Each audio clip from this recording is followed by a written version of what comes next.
Hello ladies and gents, this is Becky Johnson here with Sweetheart Quilt Design Company, and today we're going to talk about how to sew your back together.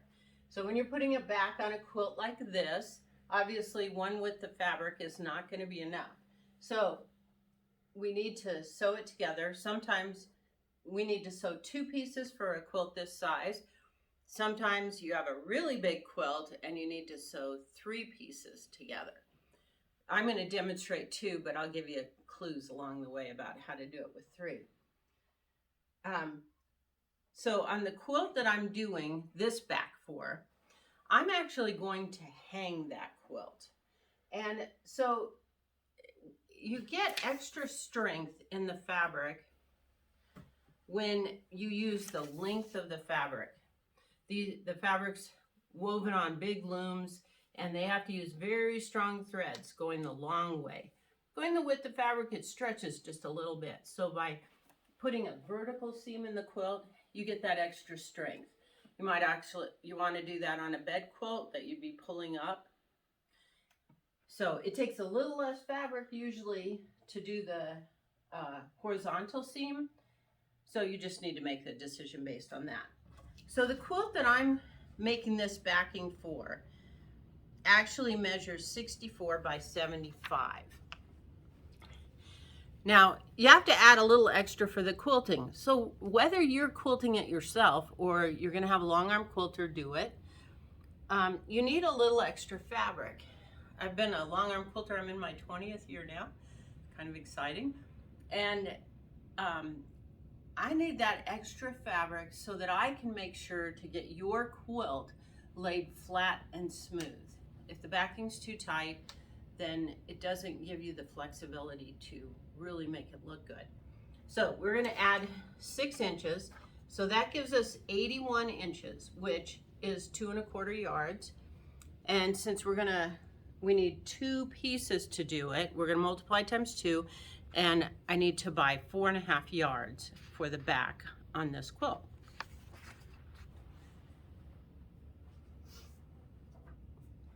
Okay, so this is the fabric that I have for this back, and it's 4 1/2 yards long, and I have it folded in half. I have the 2 cut edges together, and then the rest of it just folded in half. I like to use this method. It's simple, it's quick, it's accurate, and your back is square when you get done making it this way.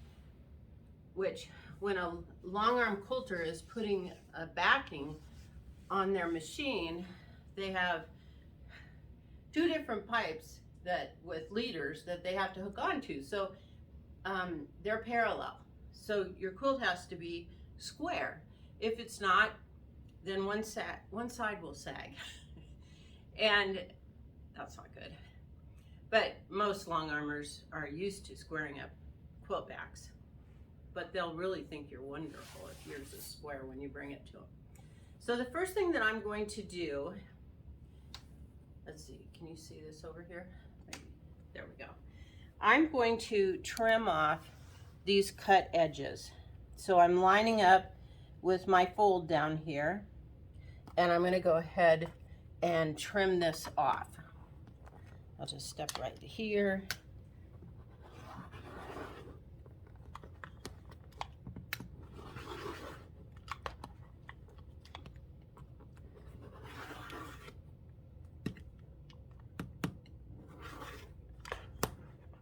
Okay, and then after you do that, you always want to double check and make sure that you've got 4 pieces there so that you know you don't have one of them that's way back short. And then we're going to go to the other end, and I'll just gently pull this up so that it's on the mat. And I'm going to take my ruler and just cozy up to this fold, line up down here, and I'm going to just trim the fold off. So now I have 2 pieces that are the same length. Now, Have you ever cut two pieces of fabric that are exactly the same length and then you went and you sewed them together and you get down to the bottom and one's an inch longer and you think, how could that have happened? I cut those exactly the same length. What happens is one of the pieces stretches while you're sewing. So to get around that, we're going to pin it. So you want to lay back this first layer, and then we're going to pick up these next two. Leave the bottom one down. You know, if you sew all three of those together, you'll end up with the tube, and that's no fun. So we're going to pin these two layers together. And you don't have to pin it a lot. You can just pin it every 6 inches or so. So I just get the ends together.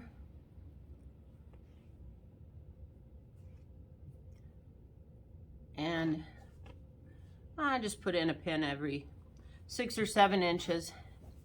And that just keeps just trying to get the edges together. That just keeps it from stretching as you're sewing it. And I laid out 2 mats to do this, but what I usually do is when I work on my table, I just have 1 mat and I just move it from one end to the other. But this works out nicely if you happen to have 2 mats.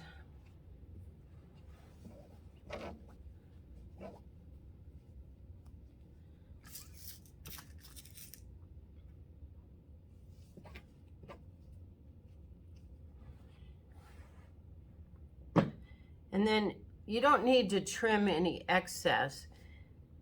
The inclination might be, well, if the long arm quilter only needs an extra 6 inches, then I should trim it down. We had 64 inches in width, trim it down to 70. But you don't need to do that. What I do when a back comes in like that, that's wider, I just go ahead and load it on as it comes in, and I center the quilt in the middle because that makes it balanced, and then you get all the fabric back when I'm done. All right, so now we're ready to sew. Let me grab my sewing machine here.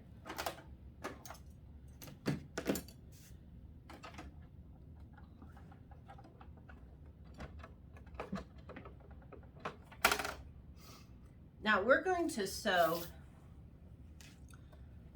I usually sew about a 1-inch seam. I might go a little wider because this, you can see here, it has an unusually wide selvage on it.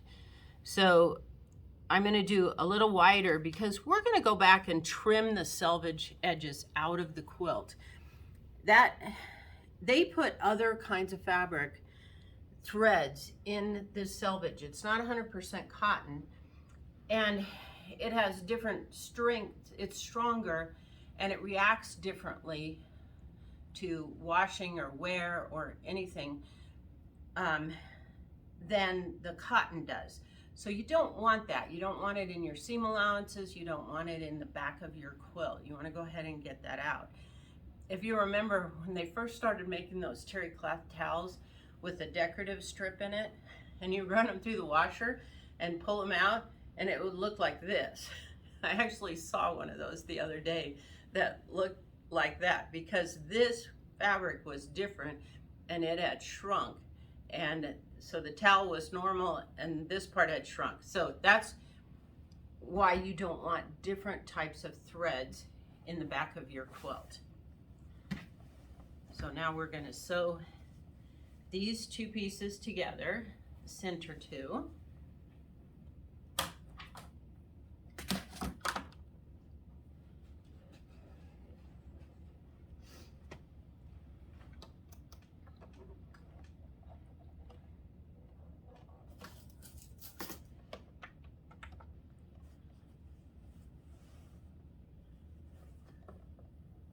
We don't normally do any back stitching in quilting, but when I'm putting something like this together, I'll do a quick back stitch.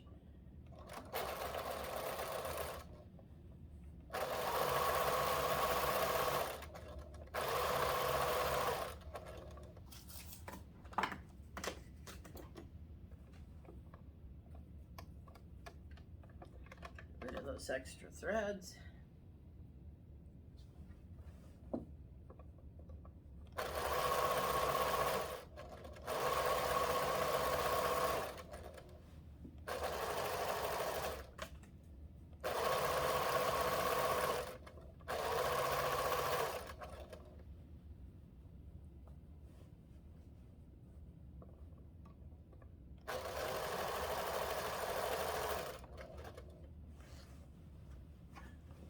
Takes a little while, but not too long. I'm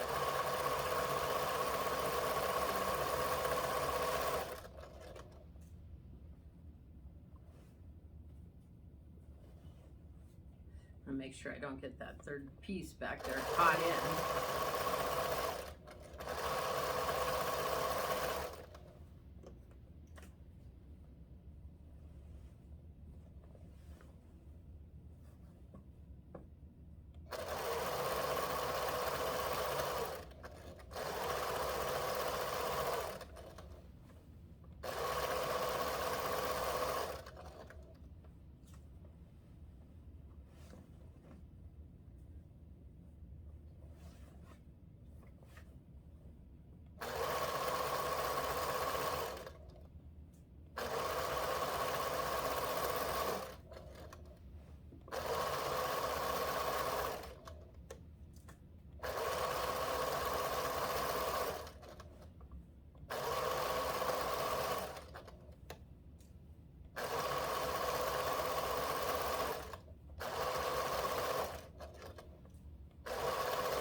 Just did a real quick back stitch at the end. Okay, so now I'm just going to take my scissors and trim off this selvage.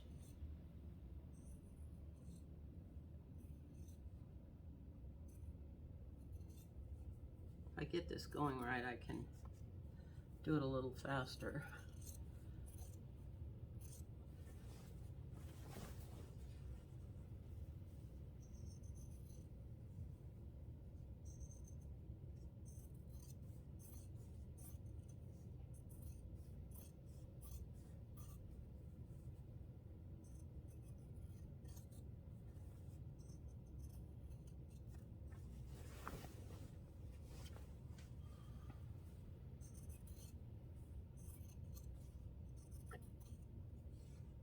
Good thing I got out the big scissors.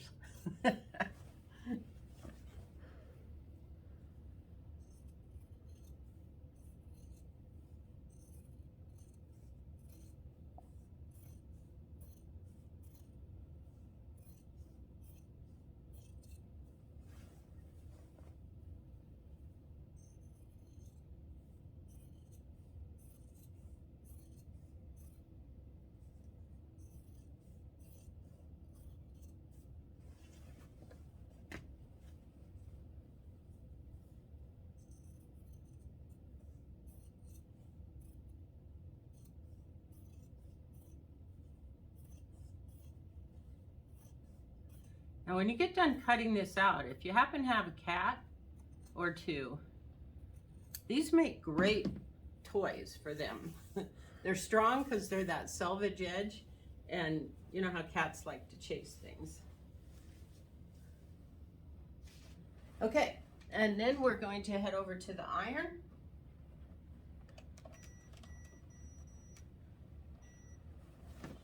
And we need to iron this seam so that it's flat on the outside. Now there's, you can either iron this to one side, which gives it more strength because you're not just pulling on the stitches, it's, you have the strength of the fabric. Or you can press them open, which is more work, but it lays flatter on the back, it creates less bulk. And so you can debate between those two. I still press mine to one side. So as you can see, it's a little big for this, even with the big ironing board. Oh, if you're going to do a back where you need 3 pieces there, what I found is when you lay it out, if you lay out all 3 pieces, trim them at the same time, and then you take the first one back, pin the next 2 together, and the next 2 together, and then you have one left over that you haven't pinned. All right, so I'm just gonna lay this on here, and this bolt fold can be kind of tricky to get out, but you do want to get it out of there because otherwise it can become a tuck on the back of your quilt. So I like to use this Best Press spray. I happen to like the Lavender Fields. It's a very mild scent and it doesn't last. It comes in unscented also and a few other flavors. So I just give it a quick, and then any other wrinkles that I see, quick spray. Go ahead and iron that.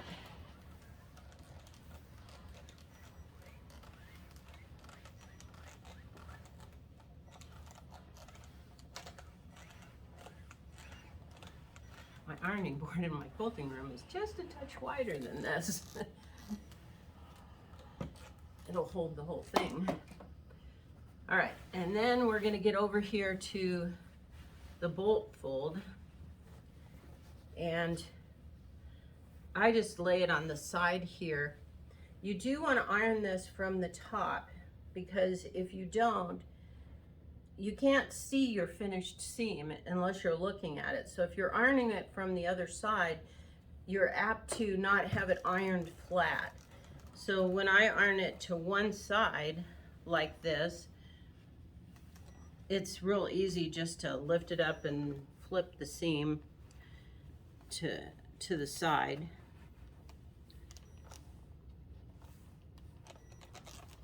Like that. Now if you wanted to iron it open, you could put your hand underneath it and guide it. Oops. Got to get this other stuff out of there. I'm so focused on the fold. And then you just work your way across. And after you've done this, then you can just turn the quilt around, put it on the other end, and iron the other end of it.